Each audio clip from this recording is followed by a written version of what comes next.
Buongiorno a tutti. Oggi quinta tappa ai confini del Veneto. Siamo a Nogarole Rocca, all'interno del Parco della Rocca.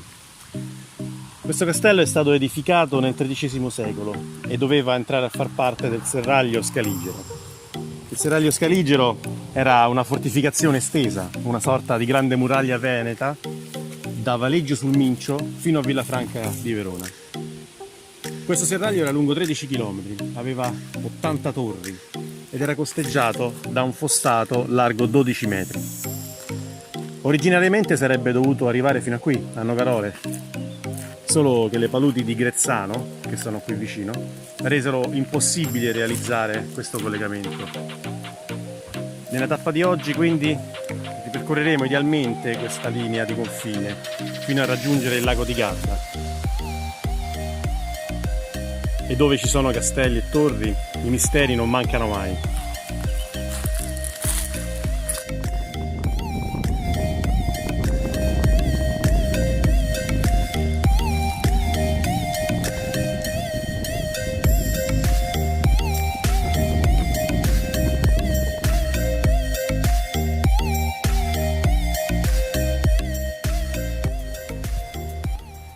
Ciao a tutti! Ci troviamo a Mozzecane e questa è Villa Pecelli Cavriani, una villa settecentesca che sembra abbia ospitato addirittura il re Ferdinando I di Borbone, il re delle due Sicilie.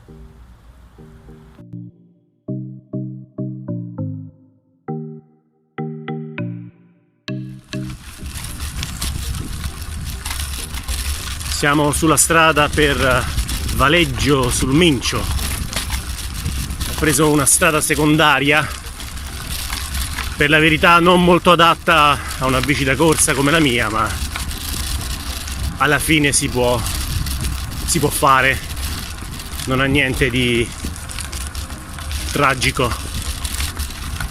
Siamo già in vista del castello di Valeggio e già la strada comincia a presentare qualche piccolo dislivello, non è più tutta pianura. Ormai non manca molto a Valeggio sul Mincio. Ci vediamo dopo.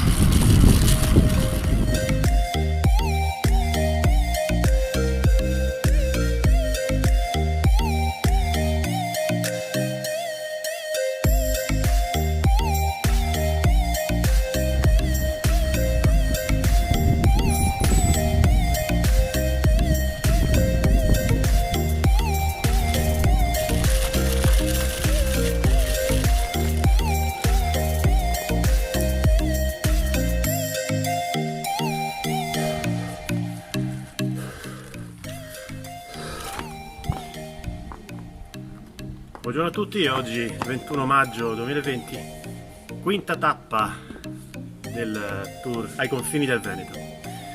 Siamo a Valeggio sul Mincio, nei pressi del castello Scaligero. Nel XV secolo questo castello faceva parte del cosiddetto Serraglio Scaligero, una sorta di piccola grande muraglia veneta lunga 16 km che partiva da Valeggio sul Mincio e arrivava fino a Villafranca di Verona. Era un periodo di continue guerre per il predominio sulla Valpadana. All'inizio del XV secolo il controllo della città era in mano a Giacomo da Carrara, che era il signore di Padova, e che era in lotta continua per contrastare l'espansione dei veneziani nell'entroterra veneto.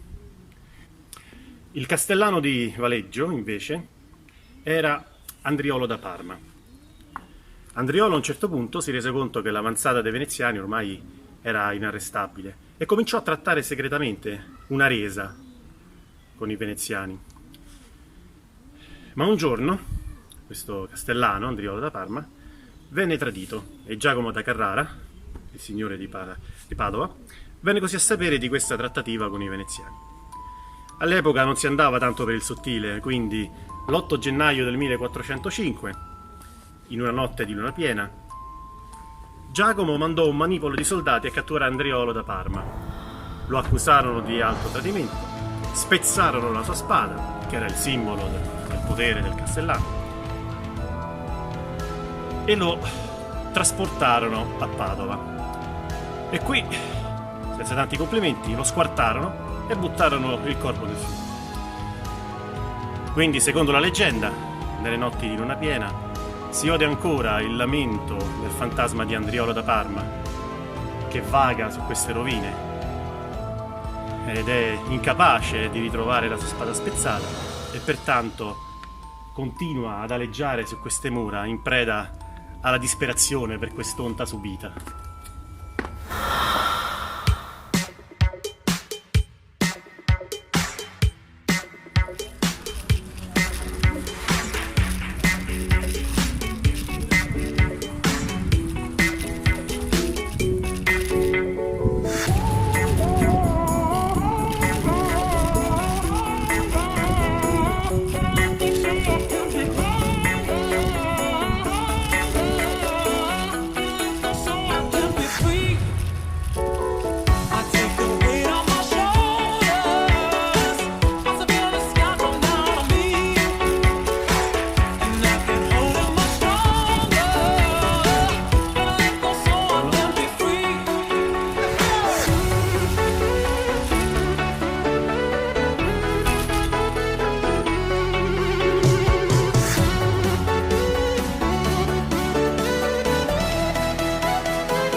Nei pressi di Peschiera del Garda. Quello alle mie spalle è il laghetto del Frassino. Il lago di Garda è proprio qua vicino, al di là di queste colline piene di vigneti. Il lago del Frassino è un lago di origine morenica. La cosa strana è che uno potrebbe pensare che, essendo così vicino al lago di Garda, sia collegato con qualche sistema di sifoni al lago di Garda. Invece no, perché addirittura è più elevato, il livello di questo lago è più elevato rispetto a quello del lago di Garda. Quindi il sistema di falde acquifere che lo alimenta è sicuramente indipendente da quello del lago di Garda. L'acqua del lago di Garda non potrebbe mai risalire fino a formare questo lago. È caratteristico anche perché è possibile visitarlo, in quanto, pur essendo di proprietà privata, è un'oasi naturalistica interessante, perché numerosissime specie di uccelli vi trovano a un habitat favorevole, soprattutto durante l'inverno. Però la visita va prenotata tramite gli enti che lo gestiscono. C'è anche una leggende qui intorno a Garda non mancano, che riguarda proprio la creazione di questo particolare, strano lago. La leggenda narra che passasse da queste parti una nobildonna con il suo calesse e il suo cocchiere improvvisamente si tolse il cappello. La nobildonna chiese spiegazioni, come mai si toglie il cappello, e il cocchiere rispose: signora, non sente che ci sono delle voci che recitano l'Ave Maria? Si riferiva a delle donne che recitavano una preghiera in un convento vicino. La nobildonna si infuriò, si offese, perché disse che mai si sarebbe dovuto togliere il cappello dinanzi a nessun altro che non fosse lei stessa, e si arrabbiò molto nei confronti del cocchiere. A questo punto il cielo si oscurò e una massa d'acqua gigantesca si sollevò dal lago di Garda e cadde fragorosamente con una potenza inaudita su questa conca, fino a creare questo laghetto. Nei flutti la nobildonna morì, il cocchiere sopravvisse, e questa è la leggenda che narra di come sarebbe nato questo laghetto. Queste sono le colline di Custoza.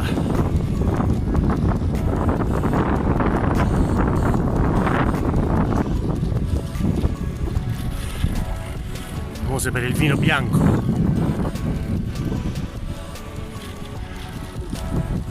Vigneti redditi d'occhio.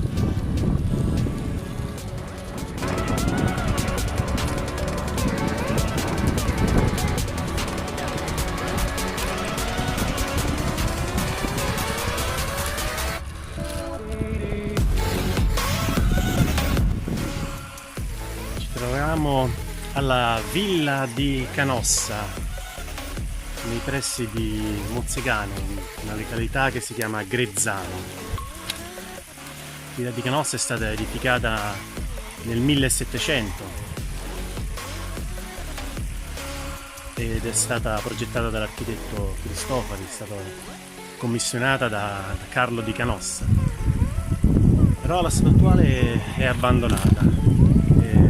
Fa un po' strano pensare che ci sono 385 stanze in questa struttura completamente inutilizzate, disabitate. Addirittura questo maniero, questa villa è visibile dal sentiero d'atterraggio dell'aeroporto di Villafranca quando si arriva in aereo, talmente grande, gigantesca, che non è difficile scorgerla dal finestrino dell'aereo.